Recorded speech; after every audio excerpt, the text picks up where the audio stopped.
Gentlemen,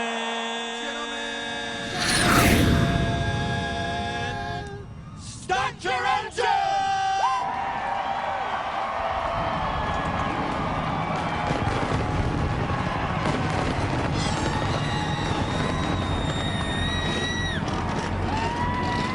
Ladies and gentlemen, the starting grid as they have qualified for the GEICO 500 at Talladega. From the last car to qualify in round 2 to the first car in the field, the Panhandle prospect Christopher Bell leads a JGR 1-2 with the second career pole. Starting alongside, looking for his first Talladega victory in his 35th attempt, the New Jersey Fury, Martin Truex Jr. A pair of incredibly fast Daniels and Chevys will start in row 2 with dashing Daniel Hemrick, who finished in the top 5 3 years ago, and dandy Daniel Suarez scores his best start at this facility. The third row belongs to Young Money Kyle Larson, looking to break a streak of misfortunes here, and the outlaw Kurt Busch holds the record for the most starts without a win. He finished second in 2018 and is now on try 43. Row 4, two-time Talladega winner Denny Hammerin' Hamlin and William Red Byron, last year's runner-up. Starting in row 5, Hubba Bubba Wallace broke the McDonald's curse by scoring his inaugural victory last fall, but Tyler Chronicles of Reddick's first win just can't come soon enough. After a heartbreaking outcome last week on the dirt, he hopes to be the first driver that gives OCR its first win here in 11 years. Row 6, the Comet Justin Haley made his first Cup start here on his birthday 3 years ago, and after last week's Easter upset at Bristol, rowdy Kyle Busch is hoping for another miracle to help him get to victory lane here for the first time since 2008. Busch also rounds out all the Toyotas that qualified in the top 12. In row 7, Slice put himself, three-time Talladega winner Joey Logano wants all 4 tires to stick to the track, and the ace 2019 pole sitter Austin Dillon was third 6 years ago. Row 8, the record amount of wins Brad the Big Keselowski has here matches the number of his Grayscale Castrol entry. That Jones boy Eric Jones was the runner-up in a controversial finish in the fall of 2020. Jones's fan-voted Air Force scheme was designed by Tech Sergeant Andrew J. Brockman, who based it off their B-29 aircraft. Moving to row 9, which is where you'll find Sergeant Chase Briscoe, who came so close to grabbing a win last week at Bristol. Briscoe is planning on racing in over 25 different dirt races as part of his sponsor's Chasing Dirt Tour. Daytona 500 champion Austin Cindric, the entertainer, is on his outside. Row 10, Melonhead Ross Chastain in the Moose Fraternity Chevrolet, and my, believe it or not, Ty Dillon has the best average finish among active drivers with 3 starts here. He placed third in the fall of 2020. In row 11, Michael McDowell finished third in this race last year, and both of Ryan Inside Blaney's wins here occurred in thrilling photo finishes. Row 12, the Cuban Missile 2018 fall winner Eric Almirola and Stewart Haas teammate Happy Kevin Harvick drove for RCR when he won 12 years ago. Row 13, handsome Harrison Burton in the Wood Brothers Ford, and 2017 pole and race winner Ricky is in the Stenhouse Jr. It's an all Hendrick row 14 with Alex the Greatest Bowman second in 2019, and the Napa Maniac Chase Elliott, who scored the win that year. Row 15, Bold Cole Custer was last week's pole sitter, and the Prosper Punisher Chris Buescher 6th 2 years ago. Row 16, Noah Gragson in the first ever Cup start for a ride sporting the Wendy's colors, and Todd Gilliland in the second front row Ford. Row 17, Golden Boy Corey LaJoie finished 7th in the fall of 2019, and when I say you better beware, it's Cody Ware, sometimes I mean it. Row 18, the Biffmeister 2014 runner-up Greg Biffle, and the amazing David Reagan, the surprise underdog winner a year prior. Back to row 19, living it loud, it's BJ McLeod for Live Fast Motorsports, and JJ Yaley is back in the 55 for Carl Long after missing the 500. And in row 20, all by himself, 4th in the fall of 2014, it's the Fox Nation Camaro of Landon Sandcastle. And ladies and gentlemen, there's your field for the GEICO 500 at Talladega.